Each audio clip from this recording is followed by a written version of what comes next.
جو اہل حدیث ہے، جو آپ کا سلفی ہے، وہ اس میں یہ مزار وزار پیر مرید کسی میں بلیو نہیں کرتا. وہ کہتا ہے صرف آپ اور اللہ، آپ کے بیچ میں کوئی انٹرفیرنس نہیں، کچھ نہیں. وہ جیسا لکھا گیا ہے کتاب کے اندر، کوئی انٹرپریٹ نہیں کرے گا کتاب کو.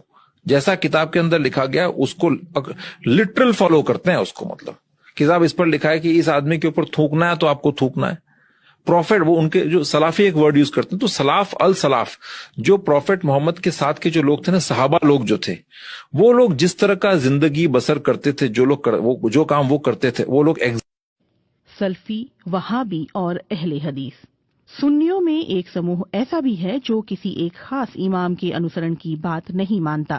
ان کا کہنا ہے کہ شریعت کو سمجھنے اور اس کا صحیح ڈھنگ سے پالن کرنے کے لیے سیدھے قرآن اور حدیث یعنی پیغمبر محمد کے کہے ہوئے شبد کا ادھین کرنا چاہیے. اسی سمدائے کو سلفی اور اہل حدیث اور وہابی آدی کے نام سے جانا جاتا ہے. یہ سمپردائے 4 اماموں کے گیان، ان کے شودھ ادھین اور ان کے ساہتیہ کی قدر کرتا ہے. لیکن اس کا کہنا ہے کہ ان اماموں میں سے کسی ایک کا انوسرن انیواریہ نہیں ہے. ان کی جو باتیں قرآن اور حدیث کے انوسار ہیں اس پر عمل تو صحیح ہے، لیکن کسی بھی وواداسپد چیز میں انتم فیصلہ قرآن اور حدیث کا ماننا چاہیے. بلکہ بعض میں آپ سے کہوں کہ اہل حدیث کے عالم ہمارے پاس آئے، تقریر کر کے گئے، اس میں شیعہ نے بھی تقریر کی، باقی مسالک نے بھی کی، لیکن مدح اہل بیت میں جو گہری باتیں اور جو بڑی باتیں اہل حدیث کے عالم نے کی وہ کسی اور نے نہیں کی. اور میں خود حیران. مولانا صاحب، اہل حدیث کی تعداد ہمارے شہر میں بڑھ رہی ہے، اس کی کیا وجہ ہے؟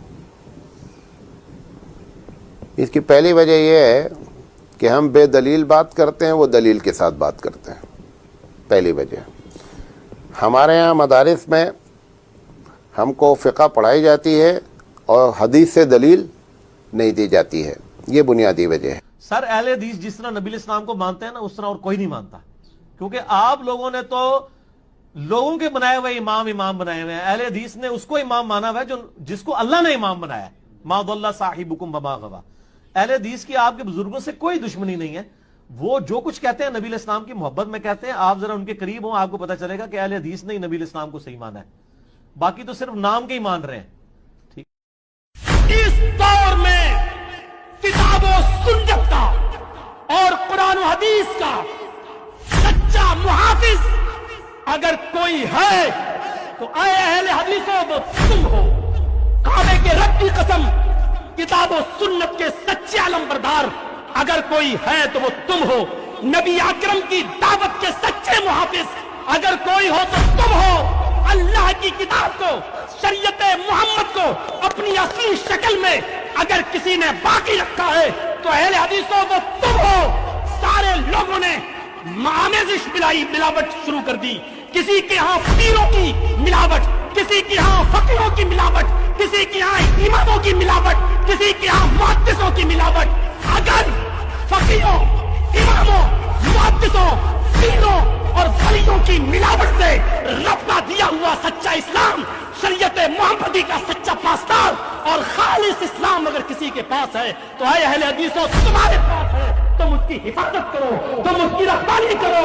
انشاءاللہ قیامت کی صبح تک کوئی تمہارا کچھ نہیں بگاڑ سکتا. لا تزال طائفۃ من امتی علی الحق منصورین. ایک گروہ ہمیشہ حق پر رہے گا. لا یضرهم من خالفهم. کوئی بھی مخالف قیامت کی صبح تک ان کا کوئی کچھ نہیں کر سکتا. کہ میری امت کا ایک گروہ ہمیشہ حق کے اوپر رہے گا. ایک گروہ، لا تزال طائفۃ، ایک گروہ میری امت کا ہمیشہ حق کے اوپر رہے گا. اسے رسوا کرنے والے قطعاً اس کو تکلیف نہیں پہنچا سکتے یہاں تک کہ قیامت آ جائے. حضرت محمد ابن اسماعیل امام بخاری رحمۃ اللہ علیہ اپنے استاد کا حوالہ دیتے ہوئے، علی ابن مدینی کا حوالہ دیتے ہوئے کہتے ہیں کہ اس حدیث سے مراد حضرت علی ابن مدینی کہتے ہیں کہ اصحاب الحدیث ہیں، یعنی اہل الحدیث ہیں. امام بخاری رحمۃ اللہ علیہ نے یہ بتایا کہ وہ گروہ جو قیامت تک میری امت کے اندر رہے گا، میرے زمانے سے لے کر کے تا قیام قیامت، جبکہ سورج مشرق سے نہ نکل کر کے مغرب کی طرف سے نکلے، اس وقت تک ایک گروہ رہے گا، ہمیشہ حق کے اوپر قائم رہے گا اور اسے رسوا کرنے والے کوئی تکلیف نہیں پہنچا سکتے، کوئی ضرر نہیں پہنچا سکتے. علی ابن مدینی کا حوالہ دیتے ہوئے امام بخاری رحمۃ اللہ علیہ نے فرمایا کہ ہم اصحاب الحدیث، وہ اصحاب الحدیث ہیں. اصحاب الحدیث اور اہل الحدیث دونوں کا مطلب